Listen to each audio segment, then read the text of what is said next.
Let me take a step back and look at this from a broader perspective. The moon landing wasn't just a moment. It was the result of years of engineering, testing, failures, and international observation. Thousands of scientists, engineers, and contractors were involved. These weren't faceless government figures. They were individuals whose careers, reputations, and lives depended on precision. What often gets overlooked is that the Soviet Union, America's biggest rival at the time, tracked the Apollo missions independently. If there was even a hint of deception, exposing it would have been the political victory of the century. Yet they never did. That silence speaks volumes. We also still use data from Apollo missions today. Laser reflectors placed on the moon are actively used to measure the Earth-Moon distance. That's not legacy propaganda, that's ongoing science. Skepticism is healthy, but dismissing an achievement of this scale without equally strong counter-evidence risks turning doubt into disbelief for its own sake. What Jeff describes sounds impressive, but scale doesn't guarantee truth. History shows us that large systems can maintain narratives when incentives align.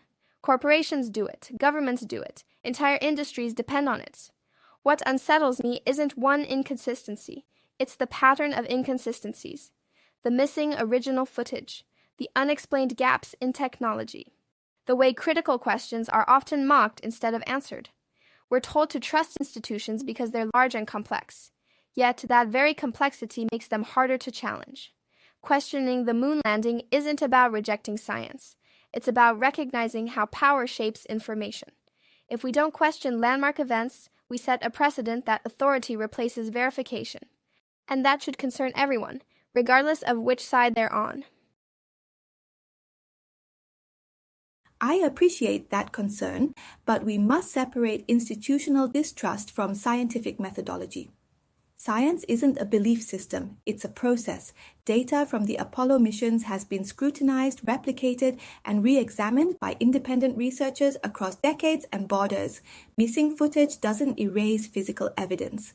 Samples brought back from the moon have been studied globally. Their isotopic composition differs from anything found naturally on Earth. That isn't something narrative control can manufacture. It's also important to understand how memory works. When events become mythologized, they feel unreal, especially to generations who didn't live through them. That psychological distance can create suspicion where none originally existed. Doubt is essential, but it must evolve when evidence accumulates, not remain frozen. Grace is right about psychology, but psychology cuts both ways. People also want to believe in heroic narratives. They want moments of triumph that prove humanity is progressing. That emotional investment makes people defensive when those stories are questioned. Governments operate on perception. During the Cold War, perception was humanity is progressing. Grace is right about psychology, but psychology cuts both ways. People also want to believe in heroic narratives. They want moments of triumph that prove humanity is progressing. That emotional investment makes people defensive when those stories are questioned.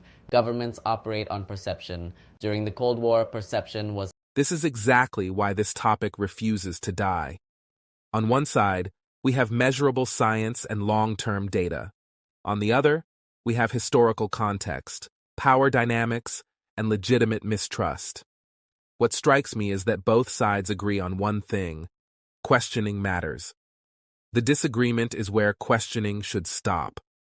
Let's move forward by shifting focus slightly, away from 1969 and toward today.